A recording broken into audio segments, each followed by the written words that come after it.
Welcome back to another episode of Exploring Whiskeys. I'm Eric. I'm Kevin. We're sampling whiskeys from around the world, but today Coming back to Tennessee. we're going home. Tennessee whiskey, the George Dickel Bottled-in-Bond.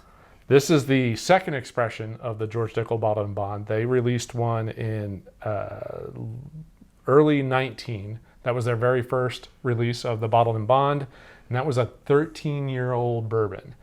This is the second release that they did, and this was released in bottled in spring of 2019. I'll figure it out at some point. So, yeah, distill season was fall of 2008, and they let it sit there for 11 years. So this is an 11-year-old bourbon, and it's an 11-year-old bourbon at a $40 price tag. That Pretty might solid. be I don't know of any other Tennessee whiskeys that sit that long. Not that I know of. Not even Jack.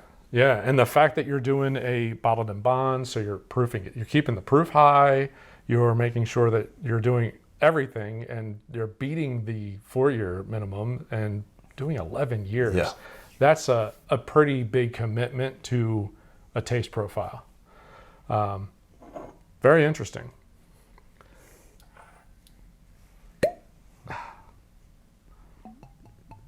Yeah, kind of like the neck pour. Makes a good noise. So this is a Tennessee straight whiskey, and it is 84% corn. So I expect a lot of sweet. Yeah. Whole lot of corn, maybe a little must from the corn, but a whole lot of sweet from the corn. I get the 100 proof. I get a little of that ethanol.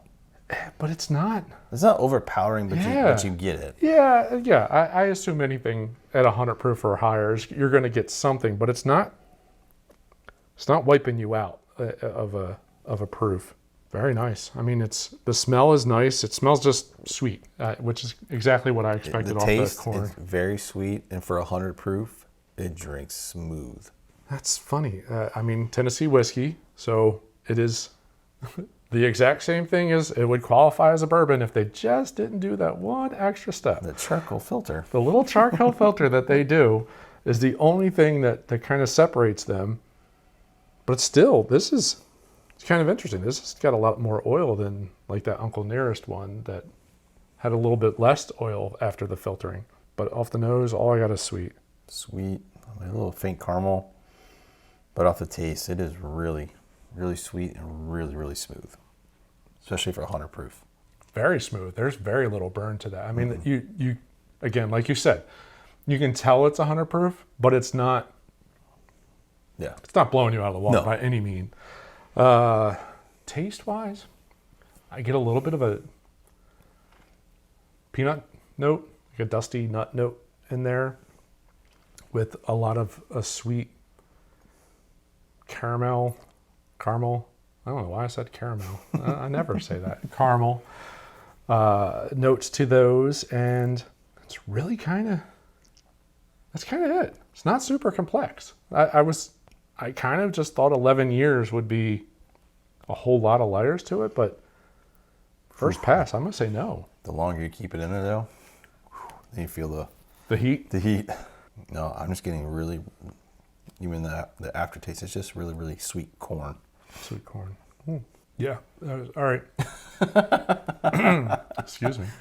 So yes, if you do, I just tried to do I did the Kentucky Chew on a Tennessee whiskey. Maybe that's what I did wrong. I got to do a Tennessee something or other. Yeah, that heat opens up real quick. Mm-hmm. There's a lot of heat that opens up in there.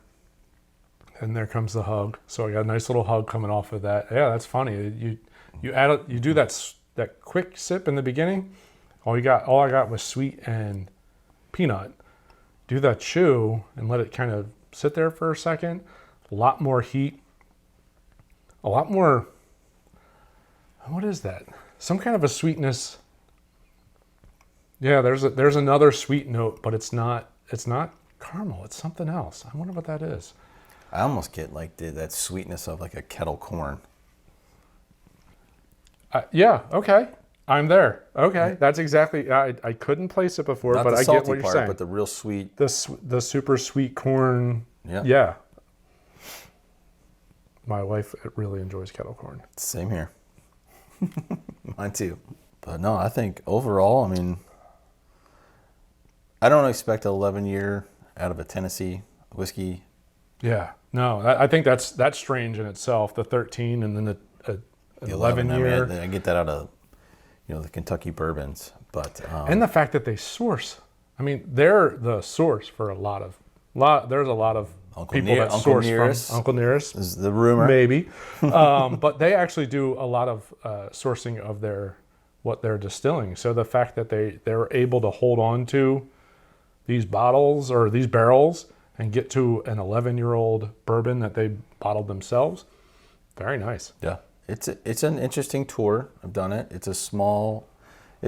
I think it's much smaller than Jack Daniel's. Obviously, I mean they're not on that level. Great tour. They bottle a little bit down there, but then they ship. That was the interesting part of the tour. They load up in gas tanker trucks, and then unmarked. Can't we call it milk trucks or milk something? trucks. I don't want to be drinking from a gas truck. They load it up into a tanker and ship it north to be bottled. Yeah, bottled in Illinois. I don't understand the logic behind that one, but I guess it is what it is, right? Great deal. They got the sweetheart of a deal. Going back to some of the notes, I'm getting there's a lot of that peanut note, which is a little funny. I guess I didn't expect that, and that's always something I get from Knob Creek. Right. So it has a lot of. It's very similar to Knob Creek, honestly. That's really what it's reminding me of. It doesn't have the bite that Knob Creek has. Agreed. I don't think. Agreed. It has the same. A lot of same characteristics, but not quite the sharpness. Yep. Which could be the filtering. Yep. Mellowed it out. But really nice. Nice, sweet nose. Yeah. This one can go neat or on a cube. I think, this could be okay it's going to hold up to a cube. It's not going to be overly watered down by any means. 100 proof. I wonder what that opens up. Does it open up more of the sweet? Does it open up more of the peanut? What does it open up? Obviously, it pulls the. I have to try after the show. There you go. I think we got what our pour is for the later in the evening. But no, overall, this has been a delicious bottle and a great deal. I mean, you can't. $40. Yeah, that's what it was. Yeah, $40. Pretty good. That's a very good deal for an 11-year-old. Anything in the States at $40. That would be. I've had a bottle. There'd be definitely a repeat buy for me. I agree. To keep in the bar. I agree. This is something it's good to have. It's good to have access to that under the bar. Very nice. Yep. Well, we hope all of you out there enjoyed this episode of the George Dickel Bottled-in-Bond. Obviously, we did. I'm probably going to have a pour after the show over a cube to see what the difference is. But if you like this episode, we encourage you to hit the like button at the bottom of the screen. While you're down there, if you could subscribe to the channel and hit the bell icon so you get notified every time we post a new episode. Well, we'll see you on the next episode. Thanks for watching. Cheers. Cheers.